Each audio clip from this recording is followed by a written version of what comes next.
With the new Minecraft Dungeons 2 trailer just having been released, I think it's a good time to devote a moment to see what unique stuff this game might add to our Minecraft extended universe and see any hidden uniquities no one else has yet discussed in detail. With no spoilers apart from what's in this trailer, my name is Illager and I implore you to grab a snack and relax as we anticipate Dungeons sequel and look at some footage you may have missed from the older reveal trailer if you didn't see the secretly released international variants. Otherwise, let's begin. Firstly, let's discuss the newer trailer. Although apocryphal footage is neat and whatnot, the newer stuff is admittedly more interesting. The first thing is just my opinion actually, but the art style is growing on me. I didn't always adore it, but I think this made it more palatable. I don't know if they changed anything, maybe it's just the brightness being higher in some of these new levels, but it looks far less like it was painted or done in a similar style to Legends. This opening, either cutscene or trailer cinematic, shows us a plastic-like but still respectable look, even if I do still prefer the original game's gothic style. Once inside the new dimension, called the Sift, implying some weird purgatory stuff possibly, we see how teal it is. I don't know if this color is being used to build off the warped forest's pre-existent pigmentation, but if it is, then this implies the dimension likely has something to do with the end, since we know that the Enderlings were the creatures that warped the Nether's forests into their modern, twisted forms. Another thing I absolutely adore is how alive the entire place feels. I love more neutral enemies existing, as the trailer implies they do, because it feels a lot more like the place exists independently of you, the hero, and you just affect it. Look at these birds. Some of these designs are really creative, and some of them look too like the Great Hunger from the 2017 mob vote, though according to Jens this is unintentional and they look similar just because Minecraft's blocky aesthetic sometimes forces things to appear such. In the base game of Minecraft Dungeons, I'll admit that it sometimes felt as though the whole world existed just to fight you for your sake. I love the more advanced world building here. Also, is that a desert temple? The cobwebs and especially sandy stone bricks make it seem like we're going into some sort of desert structure, and I really hope we get to. It would be right on the top of the list of desirable locations to see alongside High Block Keep and the Fiery Forge. The first game's merchants also seem to be returning, which is cool. The trailer reveals the interface by which we can trade, and I am very impressed. It looks like the Enchantsmith is coming back, and will work with books like in the base game, plus it seems like Mojang have reworked the poor system that was gold.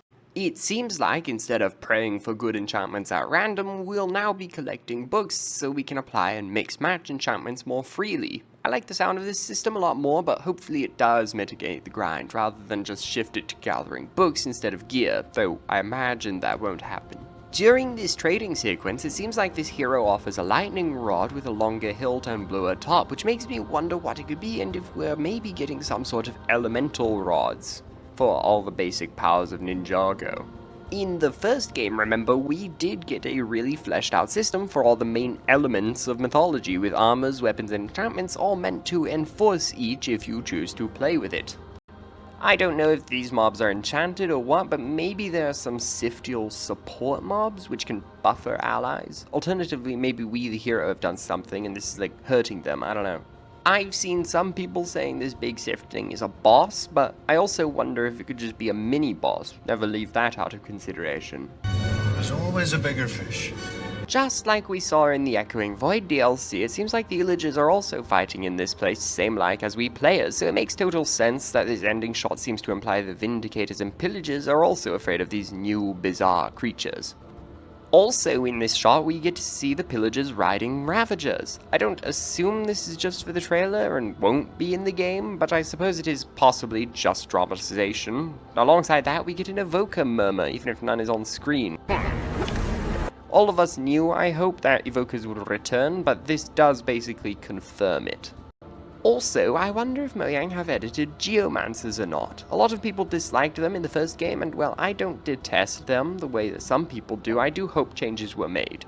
We know they are coming to the game, and they're shown in this trailer alongside Royal Guards. This whole sequence seems to take place in what I think looks most like the Lone Fortress, even though I would say it's more likely an original location for this sequel. Interestingly, it doesn't seem like the Royal Guards' shields break upon being damaged. I wondered if this one was maybe just too far out of range, even though the blast effects looked like they reached him. As we know, particles are often grander than the actual splash, but this one was absolutely in range and even flashed yellow to show that damage had been taken, though it looks like he almost certainly kept his shield. I have mentioned that shields were implemented as well as possible in dungeons proper, so I'm curious to see what changes and possibly why these changes were made. Anyway, around 51 seconds into the trailer, we also get to see this location, which may be part of the same level. The Illager's presence here does again imply that maybe we're going back to the Isle of the Creeping Winter. Also, did anyone notice that this pillager shoots 3 arrows despite not being enchanted? As much as I looked, especially in this scene, which is the only other one with visible armored pillagers, I couldn't find more footage of them using their crossbows, so I can't tell if this one was just enchanted or maybe boosted elsehow without any indicator, or if that's a change to this game. Upon first watching the trailer, I also thought the music sounded a bit like the Arch-Illager theme by Peter Hont from the original game, but I don't think it's that, and it's more likely just a coincidence. For all of Dungeons' original trailers, the Arch-Illager boss music was basically just the main theme of the game, so maybe this is supposed to parody that? There's this choral refrain that I really like in both, and this kind of rising and falling too.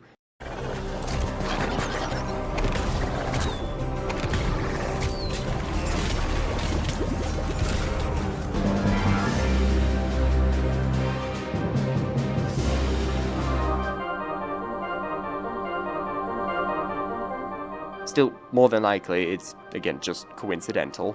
Another random thing, it appears that these swirly runes are possibly an important symbol to any sapient life in this dimension. They remind me of the Howling Peaks symbols, but they do seem a little different. However, the peaks did seem to be frolicking with other dimensions, so while I and most other theorists seem to believe it is the end that they want to reach, maybe this Sift is their goal? Was their goal, past tense?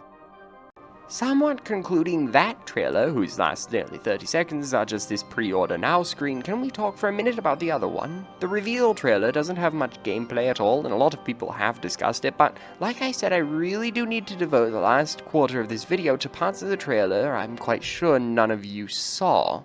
On their international profiles of Twitter, Mojang released these extra mini-trailers, which include some scenes not found in all of the YouTube variants from the Xbox show's promotion. Normally, we get Valerie attacking this zombie before a direct cut to a wide shot, but if we mix in the Latin American and European trailers with the basic one, we can see this scene that sort of pays off that hit. Also, during the build-up to that attack, there's this extended running scene.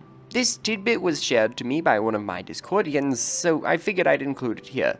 Once you start watching the other variants, especially the Latin Spanish one, it gets really jarring if you know what to normally expect as much as I do from reviewing the one I'm most familiar with over and over. There's another fading scene to smooth Valerie's noticing of this soul. Look at this and compare it with this variant. It's weird, isn't it?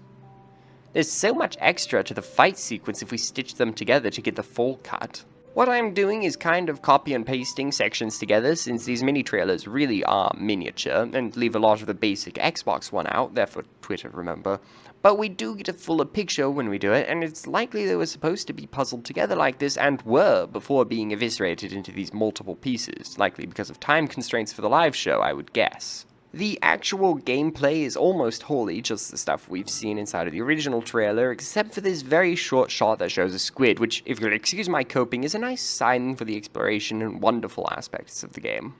Whatever happens, it seems like more and more this game's going to be great. I just hit the lovely and big 1000 mark on my channel too, so thank you to everyone who's been subbing. If you find any other cool stuff in these trailers, please do consider sending it to me. Otherwise, keep looking for what you want of this game, keep searching for what it may imply, and as always, keep on loring, because I'll see you next time.